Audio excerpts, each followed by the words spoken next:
అడిగినదేమిటో లిపి చిలిపిగా ముదిరిన కవితగా అది విని అదిమిన శోకులో ఉరి విడిచిన నెమలికి సవతిగా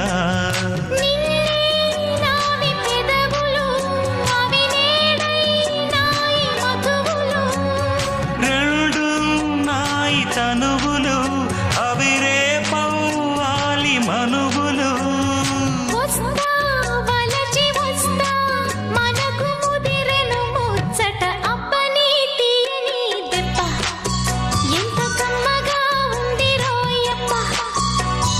అమ్మ నేనున్న నీ బుగ్గ